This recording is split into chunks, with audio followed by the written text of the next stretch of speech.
Bonjour everyone, Pantoufleee here today for a new video in which we're gonna take a look at crew members and most specifically crew member skill. Because beside the module your tank has to offer, there isn't another thing that can really have an impact on the battlefield depending on how good you are while grinding them. It's the skills that those little fellas inside your tank has to offer. First of all, let's start with the definition. Skills in Tank Company can be understood to be passive bonuses that you will be able to grind on different crew members. The first question to answer about this is how do you access crew? And it's actually very simple. First, you click on this little icon of a tank right there.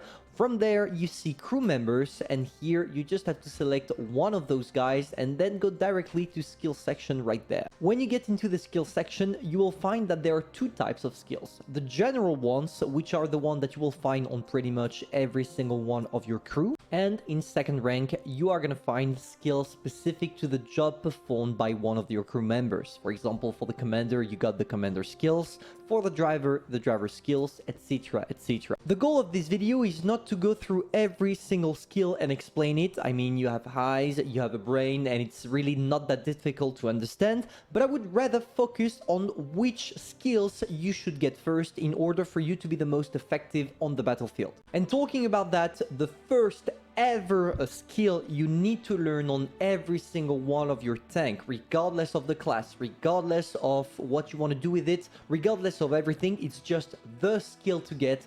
It's reactive training, and this is why it's the first one I learned on my T62M.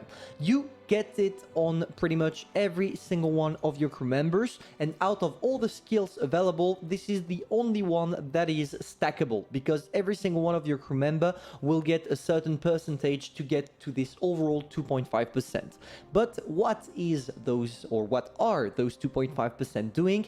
It's basically increasing every single one of your statistics except the armor by 2.5%. It's just enormous and can be a huge advantage on battle. The second skill to get on pretty much every single one of your tanks except light tank is Maintenance Master, which will allow you to increase your repair speed by 100%.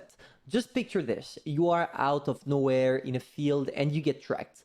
Obviously, if you do not have this skill, you are going to take too much time to repair your tracks, which means that you are going to be totally immobilized on the middle of nowhere and probably get destroyed. Having this skill will allow you to divide by 2 the repair speed, and yeah, it's something that you're going to use quite often in this game. But if you are playing a light tank, you definitely want to get as the second one Master of Disguise, which will allow you to increase your camo rating. It's probably one of the most important things with a light tank, and I feel like it could even be the first skill ever you have to get on a light tank.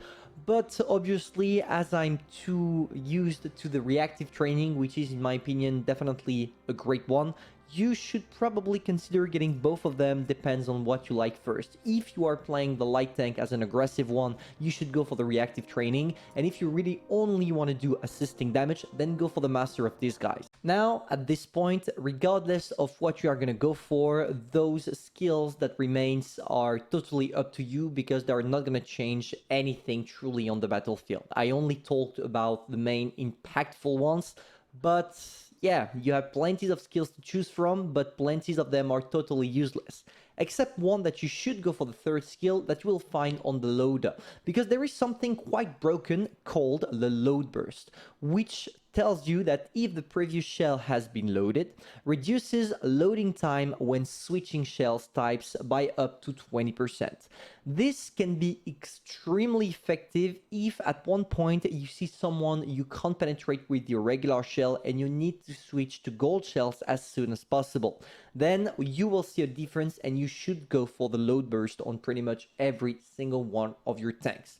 But for the others, as I just mentioned, you are truly not gonna see the difference. Now comes the time for us to answer one last question. Will those skills be active as soon as I click on them, so during their grind, or are they going to be applied only when I reach the 100% milestone? So here we have two examples. The reactive training that I already got, which is definitely at 2.5% and will never move, and the charge improvement that increases my chances of penetration by 0.65%. I feel like you get it now. If it's 0.65% and I'm at 65% of the grind, it means that those bonuses will be active as soon as you click on research skill, which means that you can have a good profit out of them if you are lucky enough. So in definitive, in my opinion, the crew skill system is quite complex in Tank Company, but as long as you follow those advices I just gave you, you should not struggle at all. There are many other combinations you can do, and if you're not sure about what I'm saying, you also have the possibility of checking it by yourself, because when you click on the crew member and skills and you click on this little icon right there, it will tell you exactly what the other players are focusing on first. And as you can see, I'm not lying to you, the reactive training is the one that comes the most, with the second one being the Master of Disguise. That is definitely a great one to add up. This video is now over. If you enjoyed, feel free to subscribe, like and share, and most importantly, tell me in the comments what you want me to talk about concerning Tank Company in the future video, and I'm gonna see you soon, hopefully for a new one. See ya.